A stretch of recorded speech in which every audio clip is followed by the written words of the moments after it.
غوث اعظم اتنی ایسی سی کرامتیں ہیں کہ آدمی سن کر کے حیرت میں پڑ جائے گا، اور جو حیرت میں ڈال دے اسی کا نام تو کرامت ہے، اسی کا نام تو کرامت ہے۔ غوث اعظم کی بارگاہ میں ایک خادم تھے، وہ غوث اعظم کی خدمت میں رہتے مگر اپنی بات کبھی نہ کہی، بے اولاد تھے، عمر 60 سال کی ہو چکی تھی۔ ان کا نام حضرت علی عربی رحمت اللہ علیہ تھا۔ سرکار غوث اعظم کی خدمت میں رہتے لیکن کبھی کچھ کہا نہیں۔ 60 سال کی عمر ہے، گھر میں کوئی اولاد نہیں۔ ایک دن اچانک آنکھوں سے آنسو جاری ہو گئے۔ پیروں کے پیر شہنشاہ بغداد نے کہا، اے علی عربی کیا وجہ ہے، کیوں رو رہے ہو؟ کہا حضور سب کی بگڑی آپ کے در سے بنتی ہے، اتنے دن خدمت میں رہا مگر حضور لب کشائی کرنے کی طاقت میرے اندر نہ تھی، حضور میں آپ سے کچھ کہہ نہ سکا۔ غوث اعظم فرماتے ہیں علی عربی بولو کیا بات ہے؟ کہا حضور میری عمر 60 سال کی ہو گئی ہے، میرے یہاں کوئی بچہ نہیں ہے، میرے یہاں کوئی اولاد نہیں ہے، حضور میرے بڑھاپے کا کوئی سہارا نہیں ہے، حضور کرم فرمائیے میں صاحب اولاد ہو جاؤں۔ حضور غوث اعظم نے آنکھیں اٹھائیں، لوہے محفوظ پر دیکھا، کوئی اولاد نہیں ہے۔ تو غوث اعظم فرماتے ہیں اے علی عربی اپنی پیٹھ میری پیٹھ سے لگا۔ بولو بولو بولو۔ غوث اعظم کہتے ہیں اے علی عربی میری پیٹھ سے اپنی پیٹھ لگا دے۔ کہا حضور کیوں؟ کہا لگا دو۔ علی عربی نے اپنی پیٹھ غوث اعظم کی پیٹھ سے مس گیا، ٹچ کیا، کہا جا اے علی عربی جا، تیری قسمت میں کوئی اولاد نہ تھی، مجھ کو جتنی اولادیں اللہ کو دینی تھی اللہ نے دیا، مگر ان میں سے ایک اولاد باقی ہے، میرے پشت میں ایک اور اولاد ہے۔ تیری پیٹھ کو میں نے اپنی پیٹھ سے لگانے کا حکم اس لیے دیا کہ میں اپنی پیٹھ سے اپنے بیٹے کو تیری پیٹھ میں منتقل کر دوں، ٹرانسفر کر دوں۔ بول دو مچل کے، یہ ہے غوث اعظم کا کمال، اپنے بیٹے کو اپنی پشت سے علی عربی رحمت اللہ علیہ کے پشت میں منتقل کرتے ہیں اور کہتے ہیں اے علی عربی جا، تیرے یہاں 9 مہینے کے بعد ایک لڑکا پیدا ہوگا، اس کا نام محمد محی الدین رکھنا، اور جا اس کی ولایت کے خوب چرچے ہوں گے اور قیامت تک کی نشانیوں کی پیشین گوئی کرے گا۔ غوث اعظم کا علم تو دیکھو، غیب کی بات بتا رہے ہیں کہ جا تیرے یہاں ایک بیٹا ہوگا، اس کی ولایت کے خوب چرچے ہوں گے، یعنی ولی بھی ہوگا، اور اس کے وہ قیامت تک کی نشانیوں کی پیشین گوئی بھی کرے گا۔ جانتے ہو آج بھی اس بزرگ کے قبر پر لکھا ہوا ہے بحر العرب، ان کو ابن عربی کے نام سے دنیا جانتی ہے، ان کا نام محمد محی الدین ابن عربی رحمت اللہ علیہ ہے، مگر دنیا ان کو ابن عربی کے نام سے جانتی اور پہچانتی ہے۔ قیامت تک کی پیشین گوئیاں ان کی مشہور و معروف ہیں، ان کی قبر پر آج بھی لکھا ہوا ہے بحر العرب، عرب کے علم کا سمندر۔ بول دو مچل کے سبحان اللہ۔ یہ ہے غوث اعظم کا اختیار۔ نجد کی بدماش اولادیں کہتی ہیں جس کا نام علی یا احمد ہے وہ کچھ نہیں دے سکتا، کوئی اختیار نہیں رکھتا، میں کہتا ہوں جب غوث اعظم کا اختیار یہ ہے تو رسول اعظم کا اختیار کیا ہوگا؟ جب ولیوں کے امام کا اختیار یہ ہے تو نبیوں کے امام کا اختیار کیا ہوگا؟ وہ بولی بولو جو بریلی کے تاجدار بولتے ہیں. اعلیٰ حضرت فرماتے ہیں سورج الٹے پاؤں پڑتے ہیں چاند اشارے سے ہو جا. سورج الٹے پاؤں پڑتے ہیں چاند اشارے سے ہو جا. اندھے نجری دیکھ لے قدرت رسول اللہ کی. اندھے نجری دیکھ لے قدرت رسول اللہ کی. حضرات محترم یہ ہے غوث اعظم کا اختیار. اور یہ درود پاک اللہم صلی علی سیدنا و مولانا محمد وآلہ و صحابہ وازواجہ وبارک وسلم صلاۃ و سلاما علیک یا رسول اللہ صلی اللہ تعالی علیہ وآلہ وسلم. ختم کرتے ہیں اور بولیں. اچھا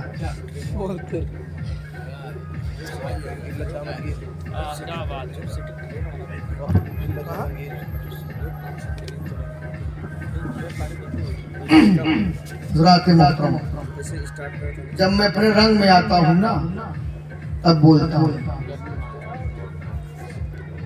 یہ بزرگوں کا کرم ہے جو شان محمد بولتا ہے اور نہ شان محمد کی اوقات نہیں ہے گفتگو کرنے. ایک مرتبہ دل لگا کے اور درود شریف پڑھیے اللہم صلی علی سیدنا و مولانا محمد وآلہ و صحابہ وازواجہ وبارک وسلم صلاۃ و سلاما علیک یا رسول اللہ صلی اللہ تعالی علیہ وآلہ وسلم. قربان جائیے. غوث اعظم پیران پیر روشن ضمیر کی بارگاہ میں ایک شخص آیا مرید ہونے کے لیے. کون آیا؟ ایک شخص آیا مرید ہونے کے لیے. غوث اعظم کی بارگاہ میں ایک شخص آیا مرید ہونے کے لیے. کہا حضور مجھے مرید کر لیجیے. غوث اعظم نے کہا ہاتھ بڑھاؤ. اس نے کہا حضور ہاتھ تو بڑھاؤں گا مگر اس سے پہلے میری 2 شرطیں ہیں قبول کیجیے. میری 2 شرطیں ہیں. کہا بول تیری شرطیں کیا ہیں؟ کہا حضور میں چوری کرتا ہوں چوری کرنا بند نہیں کروں گا. غوث اعظم نے فرمایا استغفر اللہ. شریعت کے خلاف کام کرتے ہو اور غوث اعظم سے مرید ہونا چاہتے ہو. اچھا بول دوسری شرط کیا ہے؟ کہا حضور نماز نہیں پڑھتا ہوں نماز نہیں پڑھوں گا. غوث اعظم نے فرمایا معاذ اللہ شریعت کے خلاف کام کرتے ہو. عبد القادر جیلانی سے مرید ہونا چاہتے ہو. جا میں تجھے مرید نہیں کروں گا تجھے یہ شرطیں چھوڑنی پڑے گی. اس نے کہا دربار ہے غوث اعظم کا واسطہ ہے فاطمہ زہرا کا. اچھے اچھے چوروں کی بہت بڑے برے بروں کی بگڑے ہوئے کی بگڑی یہی سے بنی ہے. کتنے چور یہاں پر آئے سدھر گئے. کتنے ڈاکو آئے سدھر گئے. چور ولی بن گئے.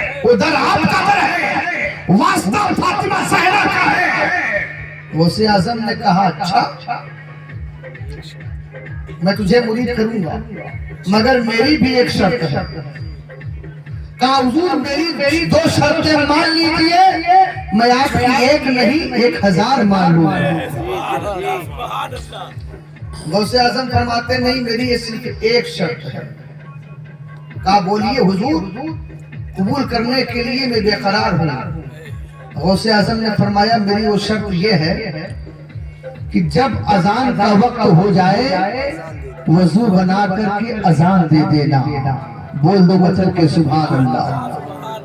اذان کا وقت ہو جائے اذان دے دینا. کہا حضور مجھے یہ شرط قبول ہے منظور ہے. غوث اعظم نے کہا ہاتھ بڑھا مرید کرتا ہوں. غوث اعظم کے ہاتھوں میں اس نے ہاتھ دیا مرید ہو گیا مگر اسے کیا معلوم تھا کس کی بارگاہ میں آیا ہے. اس ایک شرط میں کتنی راز کی بات ہے اس میں. قربان جانا. غوث اعظم نے فرمایا ہاتھ بڑھا مرید کرتا ہوں. اس نے ہاتھ بڑھایا غوث اعظم نے مرید کر لیا. غوث اعظم نے جب مرید کر لیا وہ اپنے گھر پہ گیا. 3 دن مسلسل اذان پہ اذان اذان پہ اذان اذان پہ اذان. وضو بناتا اذان دیتا وضو بناتا آہستہ اذان دیتا چپکے سے اذان دیتا سو جاتا. 3 دن تک بیوی دیکھتی رہی. 4تھے روز بیوی نے کہا عجیب آدمی ہو لے دے کے اذان ہی کے پیچھے پڑ گئے ہو، نماز کب پڑھو گے؟ فقط اذان ہی دیتے ہو، نماز نہیں پڑھتے۔ اتنا ہی نمازی بننے کا شوق ہے تو گاؤں کی مسجد میں جایا کرو، اذان دیا کرو، نماز پڑھ کے آیا کرو۔ کہا تجھے نہیں معلوم غوث اعظم سے کمپرومائزر ہوا ہے۔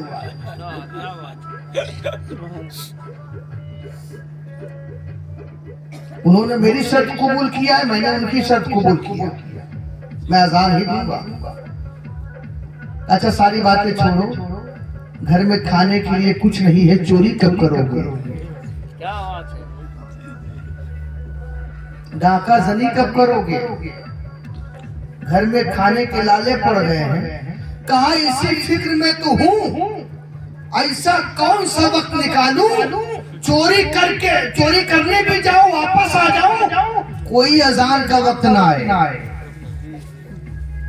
دماغ لگایا، عقل کا گھوڑا دوڑایا، رات کے 11 بجے کا وقت نکالا، رات کے 11 بجے جاؤں گا، چوری کر کے 3 بجے گھر واپس آ جاؤں گا، اس کے بعد فجر کی اذان کا وقت ہوگا، اذان دوں گا۔ گیا بغداد شہر میں بہت مالدار آدمی کے گھر، کود گیا گھر میں، اندر داخل ہوا، چراغ جلایا، دیکھا سونے چاندی کے سکے ہی سکے، ہیرے جواہرات کے انبار لگے ہوئے۔ پگلا گیا اتنی دولت دیکھ کر کے، بوریے پہ بوریا پہ بوریا بھرنا شروع کر دیا۔ اتنا مصروف ہو گیا، جب بھر کے فارغ ہو گیا، کندھے پر لادا دلان میں پہنچا، دیکھا کہ فجر کی اذان کا وقت ہو گیا۔ اب ٹینشن میں، غوث اعظم سے میں نے وعدہ کیا ہے، وقت کے پیرانے پیر روشن زمین سے وعدہ کیا ہے، گٹھری ایک کنارے رکھا، وضو بنایا، اذان دیا، اذان دینا شروع کر دیا۔ ادھر اذان ہو رہی ہے، ادھر گھر کے سارے لوگ بیدار ہو گئے، جاگ گئے۔ یہ کون ہے جو ہمارے گھر میں اذان دے رہا ہے؟ سارے لوگ آ گئے، پیچھے کھڑے ہو گئے۔ جیسے ہی وہ چور اذان دے کر کے فارغ ہوا، پیچھے مڑ کر دیکھا تو دائیں بائیں پیچھے سب گھر کے لوگ کھڑے ہیں، سارے لوگ کھڑے ہیں۔ چور نے کہا اب بچوں گا نہیں، پھنس گیا۔ ادھر چور سوچ میں پڑا ہے، ادھر غوث اعظم اپنے محلہ بابو شیخ مدرسہ قادریہ سے سارا منظر ملاحظہ فرما رہے ہیں، مسکرا رہے ہیں اور کہہ رہے ہیں پھنس گیا۔ بولو بولو بولو بولو۔ کوئی سی سی ٹی وی کیمرہ نہیں لگا ہوا تھا، وہ چور بغداد کے شہر میں کس مالدار کے ہاں گیا، کیا کر رہا تھا، کیسے پھنس گیا؟ غوث اعظم اپنے مدرسے سے دیکھ رہے ہیں۔ ارے بولو نا یار، غوث اعظم کے دیکھنے کا یہ عالم ہے تو مصطفیٰ کے دیکھنے کا عالم کیا ہوگا؟ سبحان اللہ۔ تبھی تو بریلی کے تاجدار بولتے ہیں اور کوئی غیب کا تم سے نہا ہو بھلا، اور کوئی غیب کا تم سے نہا ہو بھلا، جب نہ خدا ہی چھپا تم پہ کروڑوں درود، کعبے کے بدر گجا تم پہ کروڑوں درود، طیبہ کے شمس دہا تم پہ کروڑوں۔ غوث اعظم فرماتے ہیں مریدوں کی جمگھٹ میں پھنس گیا۔ لوگوں نے کہا حضور کون پھنس گیا؟ کہا وہی چور پھنس گیا، میں اس کی 2 مان کے نہ پھنسا، میری 1 مان کے پھنس گیا۔ نعرہ تکبیر، نعرہ تکبیر، نعرہ رسالت، دعوت غوث اعظم زندہ باد، نعرہ تکبیر، نعرہ رسالت۔ بہت اچھے، سبحان اللہ سبحان اللہ۔ میں اس کی 2 مان کے نہ پھنسا، وہ میری 1 مان کے پھنس گیا۔ اس نے دیکھا کہ موقع ابھی اچھا ہے، سب لوگ ابھی وضو بنائیں گے، کچھ ٹائم لگے گا، تب تک میں 2 رکعت نماز پڑھ ہی لوں۔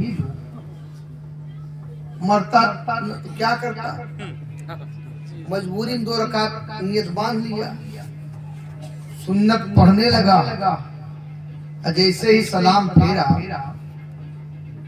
دائیں طرف دیکھا, بائیں طرف دیکھا تو 2 ہی صفیں کھڑی ہو گئی. کتنی صفیں؟ 2 صفیں.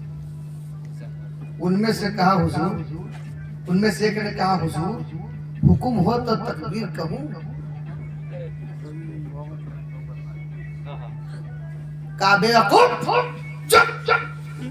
چور کو حضور کہتے ہو؟ میں کوئی حضور نہیں ہوں, میں چور ہوں. کہا آپ چور ہیں؟ کیا کوئی چور کسی کے یہاں اذان دینے آتا ہے؟ کیا کوئی چور کسی کے یہاں اللہ کے ایک ہونے کا اعلان کرتا ہے, رسول کی رسالت کا اعلان کرتا ہے؟ آپ کی عاجزی ہے, آپ کی انکساری ہے جو آپ اپنے کو چور کہہ رہے ہو. آپ اللہ کے ولی ہیں, آپ اللہ کے بندے ہیں, آپ کی پیشانی پر ولایت کی لکیروں نے قبضہ کر لیا ہے. آپ کی آنکھیں بتا رہی ہیں کہ آپ کی آنکھوں میں کسی اللہ والے کا جلوہ نظر آ رہا ہے. کہا حضور آپ چور نہیں ہیں, آپ کی انکساری ہے. کہا نہیں, میں پھنس گیا ہوں. اس نے کہا حضور فجر کا ٹائم ختم ہو جائے گا, سورج نکل آئے گا, کہو تو تکبیر کہوں. اچھا بولنا یار, بول بھائی. تکبیر کہی گئی, 2 رکعت نماز پڑھا لیا, سلام پھیرا. سارے مقتدی قدموں, کوئی ہاتھ چوم رہا ہے تو کوئی پیر چوم رہا ہے.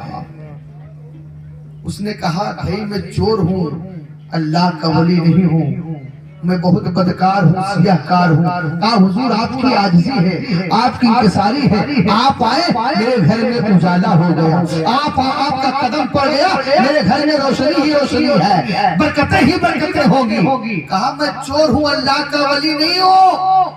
کہاں دیکھو, گٹری پاس لا کر کے کھڑا کر دیا لوگوں کو. کہاں دیکھو تمہارے گھر سے چرایا ہوا مال ہے, سونے ہیں, چاندی کے سکے ہیں, یہ ہیرے جواہرات ہیں, یہ سب تمہارے ہیں. کہا حضور آپ کتنا بھی کہیں ہم آپ کو چور نہیں مانتے, یہ آپ کی انکساری ہے, یہ آپ کی عاجزی ہے. کوئی چور بھلا اذان دیتا ہے, اللہ کے ایک ہونے کا اعلان کرتا ہے, رسول کی رسالت کا اعلان کرتا ہے, نماز کی طرف بلاتا ہے, کامیابی کی طرف بلاتا ہے. آپ اللہ کے ولی ہیں.